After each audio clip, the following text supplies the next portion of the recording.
Hello hi എല്ലാവർക്കും സുഖമാണോ? Welcome back to Shalet Sam vlog. ഇതെൻ്റെ സെക്കൻഡ് വീഡിയോ ആണ്. അപ്പം ഞാൻ എന്ത് ചെയ്യുമെന്ന് ആലോചിച്ചുകൊണ്ട് ഞാൻ വിചാരിച്ചത് എനിക്ക് ഇന്ന് ഞാൻ കുറച്ച് മീൻ വാങ്ങിയിട്ടുണ്ട്. അപ്പോൾ ഇതൊരു വീഡിയോ എടുക്കാം എന്ന് വിചാരിച്ചിട്ട് ഞാൻ അങ്ങനെ ചെയ്യുന്നതാണ്. അപ്പോൾ ഇത് 2 ദിവസത്തെ വീഡിയോ കേട്ടോ. ഇത് തലേ ദിവസം വൈകിട്ടും പിറ്റേ ദിവസം രാവിലത്തെയും കൂടിയുള്ള വ്ളോഗാണ്, വീഡിയോ കേട്ടോ ഞാൻ എടുക്കുന്നത്. അപ്പോൾ മീൻ ഞാൻ നന്നായിട്ട് വെട്ടി നുറുക്കി കഴുകി എല്ലാം വൃത്തിയാക്കി ഞാൻ വെച്ചിട്ടുണ്ട്. നല്ല മീനായിരുന്നു. എന്നാൽ ഒരുപാട് വലിപ്പമൊന്നുമില്ല, പക്ഷേ മുട്ടയുള്ള മീനാണ്. ഇത് മുട്ട ആർക്കും ഇഷ്ടമല്ലാത്തത്. ചാലയുടെ മുട്ട ഒരു പ്രത്യേക ടേസ്റ്റല്ലേ, അത് മാത്രം ചാല ഇഷ്ടമല്ലാത്തതായിട്ട് ആരുമില്ല. അപ്പോൾ ഞാനൊരു 5-6 മീനും കൂടി ഞാൻ കറി വയ്ക്കാൻ വേണ്ടിയിട്ട് ഞാനതൊരു പാത്രത്തിൽ മാറ്റി വെച്ചു. ഇപ്പോൾ അതിൻ്റെ ആവശ്യം എനിക്കില്ല. ഇന്നത്തേക്കുള്ള കറിയൊക്കെ ഇരിപ്പുണ്ട്. അപ്പം മീൻ മാത്രം വറുക്കാമെന്ന് വിചാരിച്ച്. അപ്പോൾ വറുക്കാനുള്ള മീനിലേക്ക് ഞാൻ ഉപ്പും മഞ്ഞൾപ്പൊടിയും മുളക് പൊടിയും ഒക്കെ ഞാൻ ഇട്ടിട്ടുണ്ട്. പലയിടത്തും പല രീതിയാണ്, പക്ഷെ ഞാനിവിടെ സിമ്പിളായിട്ട് ഞാൻ ചെയ്യാറുള്ളൂ. ഒരുപാട് ഒന്നും ഡെക്കറേഷൻ ഭാഗത്തിനൊന്നും ഞാൻ ചെയ്യാറില്ല. പക്ഷെ ചിലയിടത്ത് ഇഞ്ചിയും വെളുത്തുള്ളിയൊക്കെ ഇട്ട നല്ല ടേസ്റ്റ്, അത് ഞാൻ ട്രൈ ചെയ്തിട്ടുണ്ട് കേട്ടോ. നല്ല ടേസ്റ്റാണ് അതൊക്കെ. പിന്നെ ഇപ്പോൾ അതിൻ്റെ നന്നാക്കാൻ പോകണ്ടല്ലോ എന്ന് വിചാരിച്ചിട്ടാണ് ഇപ്പോൾ സിമ്പിളായിട്ട് തന്നെ ഞാൻ ഇങ്ങനെയൊക്കെ ചെയ്ത് വയ്ക്കുന്നുള്ളൂ. ഉപ്പും മുളക് പൊടി മഞ്ഞൾപ്പൊടി ഇതൊക്കെ ഇട്ടിട്ട്, എന്നിട്ട് പിന്നെ മുട്ട അതിലേക്ക് ഞാൻ സെയിം അത് തന്നെയാണ് ഇച്ചിരി ഉപ്പും മുളക് പൊടിയും മഞ്ഞൾപ്പൊടിയും അതും മിക്സ് ചെയ്തിട്ട് വെക്കുന്നുണ്ട്. ഇത് നല്ല ടേസ്റ്റായിട്ടോ, എനിക്ക് ഭയങ്കര ഇഷ്ടമാണ്. പക്ഷേ ഇത് നമ്മൾ ഒരുപാട് എന്താ പറയുക, ഡീപ്പ് ഫ്രൈ ചെയ്യാണ്ട് ചെറുതായിട്ടൊന്ന് മാത്രം ചെയ്ത ഒരു പ്രത്യേക ടേസ്റ്റാണ് അത്. ഇപ്പോൾ എല്ലാവർക്കും അറിയാമല്ലോ, നല്ല ടേസ്റ്റ്. എനിക്ക് ഭയങ്കരമായിട്ട് ഇഷ്ടമുള്ള സാധനമാണ്. എൻ്റെ മോൾക്കും ഇഷ്ടമാണ്, പക്ഷെ മോളിന് അത്രയും വലിയ താല്പര്യമില്ല. അത് പപ്പടം ഇതിലേക്ക് പോയി. പപ്പയ്ക്കും ചാല ഒട്ടും ഇഷ്ടമല്ല. അപ്പോൾ അതെല്ലാം രണ്ടും മാരിനേറ്റ് ചെയ്ത് വെച്ചിട്ടുണ്ട്. നന്നായിട്ട് മിക്സ് ചെയ്ത് നമുക്കിതൊരു 10-15 മിനിറ്റ് അവിടെ നിന്നിട്ട് പിടിക്കട്ടെ നന്നായിട്ട്. എന്നിട്ട് ഞാൻ മീൻ ഇപ്പോൾ അതിൻ്റെ ആവശ്യമില്ല, അത് ഫ്രിഡ്ജിലേക്ക് കയറ്റി വയ്ക്കാം.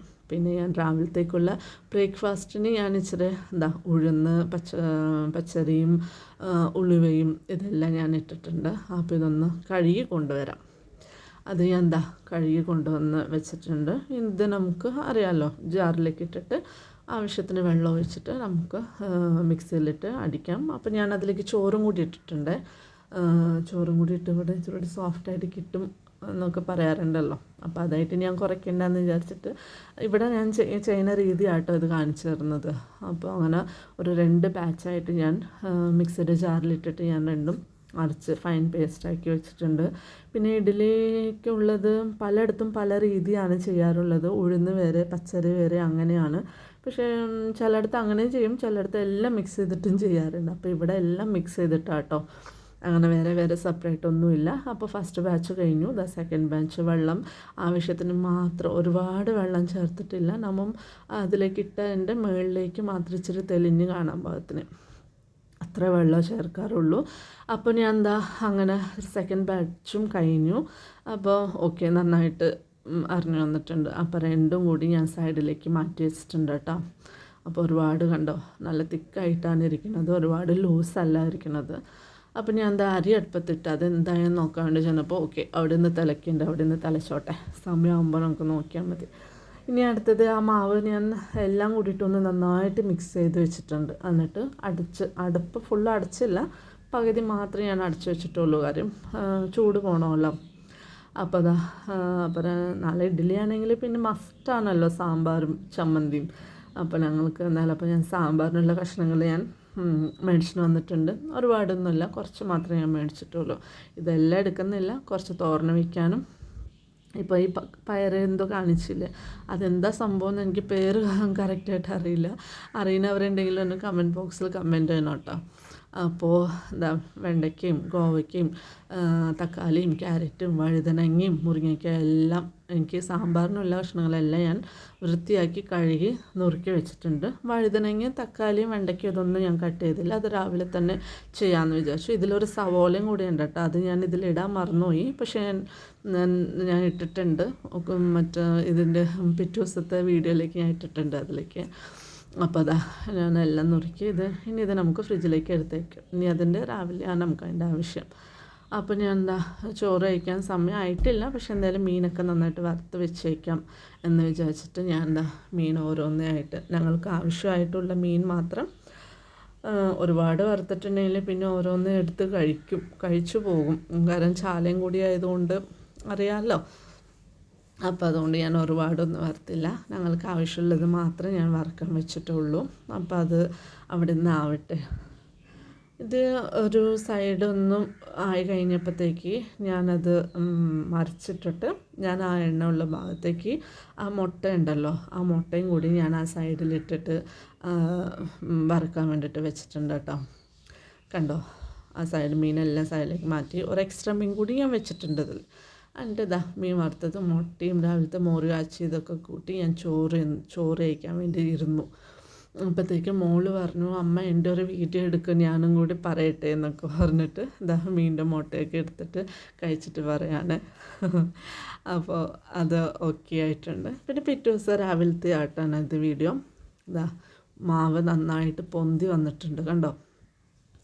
എന്നിട്ട് അതിലേക്ക് ഞാൻ ആവശ്യത്തിന് ഉപ്പിട്ടിട്ട് മിക്സ് ചെയ്തു. ഞാൻ ഒരുപാട് നല്ല ജസ്റ്റ് ഒന്ന് എല്ലാ ഭാഗത്തും ഉപ്പാകാൻ വേണ്ടിയിട്ട് ഞാൻ മിക്സ് ചെയ്തിട്ടുണ്ട്. ഈ മാവ് ഒരുപാട് ഇലക്കരുതെന്ന് ആരൊക്കെയോ പറയാറുണ്ടായിരുന്നു. അപ്പോൾ പിന്നെ ഞാൻ ഉപ്പ് ആവശ്യത്തിന് മാത്രം എല്ലാ ഭാഗത്താകാൻ വേണ്ടി മാത്രം വെച്ച് അടച്ചു വെച്ചത്. ഒരു 10 മിനിറ്റ് റെസ്റ്റ് ചെയ്ത് ഇതാ സാമ്പാറിനുള്ളത് ഞാൻ റെഡിയാക്കിക്കൊണ്ടിരിക്കുന്നു. പരിപ്പും തക്കാളി വേവിക്കാൻ വെച്ചിട്ടുണ്ട്. പിന്നെ കട്ടൻ ചായ മസ്റ്റാണല്ലോ രാവിലെ എഴുന്നേൽക്കുമ്പോൾ. കട്ടൻ ചായ ഒരു സൈഡായിക്കൊണ്ടിരിക്കുന്നു. അപ്പോൾ ചായ തിളച്ച് കഴിഞ്ഞപ്പോഴത്തേക്ക് ഇവിടെ രാവിലെ മുട്ട പുഴുങ്ങിയത് വേണം, അപ്പച്ചനും വേണം, എൻ്റെ ഹസ്ബൻഡിനും വേണം. അപ്പോൾ ഞാനത് വേവിക്കാൻ വെച്ചിട്ടുണ്ട്. അപ്പോൾ ഇതാ പരിപ്പും ഇതായിട്ടുണ്ട്. 1-2 വിസിൽ കേട്ട് അപ്പോൾ ഞാനത് മാറ്റി വെച്ചു. പിന്നെ ഞാൻ വിചാരിച്ചു ഇഡ്ഡലി അടുപ്പത്തേക്ക് വെക്കാം എന്ന് വിചാരിച്ചിട്ട് ഞാൻ ഇഡ്ഡലി പാത്രത്തിൽ ഞാൻ മറ്റേ എണ്ണ തൂകുമല്ലോ, അതറിയാമല്ലോ എല്ലാവർക്കും, അതുപോലെ ഞാൻ ചെയ്ത് വെച്ചിട്ടുണ്ട്. അപ്പോൾ ഞാൻ ഓരോന്ന് ഞാൻ ഇങ്ങനെ മാവ് ഓരോ തട്ടിലേക്കും ഓരോന്ന് ഞാൻ ഒഴിച്ചുകൊണ്ടിരിക്കുന്നു. അപ്പോൾ ഈ എല്ലാം തട്ടിലാക്കിയിട്ട് ഞാനിനി അടുപ്പത്ത് വെച്ചിട്ട് ഞാനത് കാണിച്ചു തരാം കേട്ടോ. ഇനി അടുത്തത് ഓരോന്ന് വയ്ക്കാം, നമുക്ക് ഇങ്ങനെ ഇതുപോലെ ചെയ്ത് വയ്ക്കാം. അടുപ്പത്ത് വെച്ചു, വെള്ളം ചൂടായി, ഞാൻ ഓരോ തട്ടും ഞാൻ അതിലേക്ക് വെച്ചിട്ടുണ്ട്. 3 ലെയറുണ്ട്. 3 ലെയർ ഞാൻ വെച്ചിട്ട് അടച്ചു വെച്ചു. അടച്ചു വെച്ചതിന് ശേഷം നമുക്ക് അപ്പുറത്ത് പരിപ്പ് ആവി പോയിട്ടുണ്ട്. സാമ്പാറിനുള്ള പരിപ്പും തക്കാളിയും ഒരുവിധം വെന്തിട്ടുണ്ട്.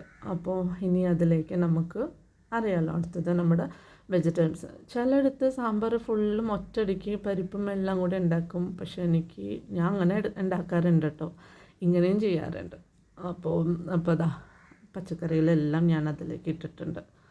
ഇനി ഇതെല്ലാം അതിലേക്ക് തട്ടിയിട്ട് അപ്പോൾ ഞാൻ ഇതിലേക്ക് വെണ്ടയ്ക്ക ഇട്ടിട്ടില്ല. വെണ്ടയ്ക്ക ഇട്ടിട്ടുണ്ടെങ്കിൽ പിന്നെ അത് നന്നായിട്ട് കുഴഞ്ഞതായിട്ട് പോകും. അതുകൊണ്ട് ഞാൻ ഈ സാമ്പാർ കഷ്ണത്തിലേക്ക് കുറച്ചുകൂടി ആവശ്യമായിട്ടുള്ള വെള്ളം ഞാൻ ഒഴിച്ചിട്ടുണ്ട്. ആവശ്യത്തിന് ഉപ്പും കൂടി ചേർത്ത് ഞാൻ അടുപ്പത്ത് വെച്ച് അത് ഒറ്റ വിസിൽ, ഒരേ ഒരു വിസിൽ മതി. അപ്പോൾ സൈഡിൽ താരമുട്ട തിളച്ചു, അത് മാറ്റി വെച്ചു. പിന്നെ ഇവിടെ ഞാൻ കുക്കറിൽ വിസിൽ വേപ്പിക്കാൻ വേണ്ടിയിട്ട് അത് വെച്ചിട്ടുണ്ട്. ഒറ്റ വിസിൽ നമുക്ക് മതിയാവും, കുറച്ച് കഷ്ണങ്ങളല്ലേ ഉള്ളൂ. അപ്പോൾ അതുകൊണ്ട് അങ്ങനെ ഒരു വിസിലായി. അപ്പുറത്ത് ഇഡ്ഡലിക്കുള്ളതും ആവി വന്ന് തുടങ്ങിയിട്ടുണ്ട്. ഇനി അടുത്തത് നമുക്ക് എണ്ണ ചൂടാക്കാൻ വയ്ക്കാം. ചട്ടി വെച്ചു, എണ്ണ ചൂടായി. അതിലേക്ക് ആ വെണ്ടയ്ക്ക കഷ്ണങ്ങൾ കണ്ടോ, ഞാനിങ്ങനെ ഇതിലേക്കാണ് എണ്ണയിലേക്ക് ഇട്ടിട്ട് ജസ്റ്റ് ഒന്ന് മൂപ്പിച്ചെടുക്കും അത്. ഓക്കെ, ഇതിങ്ങനെ മൂത്തതിന് ശേഷം അപ്പോൾ ബാക്കി കാര്യങ്ങൾ അന്ന് ചെയ്യാം. അപ്പോൾ ഇഡ്ഡലി നന്നായിട്ട് പൊന്തി വന്നിട്ടുണ്ട്, ആവി വന്നു. ഇനിയിപ്പോൾ അതിൽ നിന്ന് നമുക്ക് ഓരോന്ന് ചൂടാറിന് ശേഷം മാറ്റി വയ്ക്കാം. അപ്പോഴത്തേക്ക് ഞാൻ ഇവിടെ പെട്ടെന്ന് എല്ലാം ചെയ്തു കേട്ടോ, സാമ്പാറിനുള്ളത് അതെല്ലാവർക്കും അറിയാം. അപ്പോൾ അത് കഴിക്കാൻ വേണ്ടി ഇരുന്നു. അപ്പോൾ ഇതാണ് എൻ്റെ ഇന്നത്തെ വ്ളോഗ്. ഈ വീഡിയോ എല്ലാവർക്കും ഇഷ്ടപ്പെട്ടെങ്കിൽ ഒന്ന് ലൈക്ക് ചെയ്യുക, ഷെയർ ചെയ്യുക, സബ്സ്ക്രൈബ് ചെയ്യുക. Okay, thank you.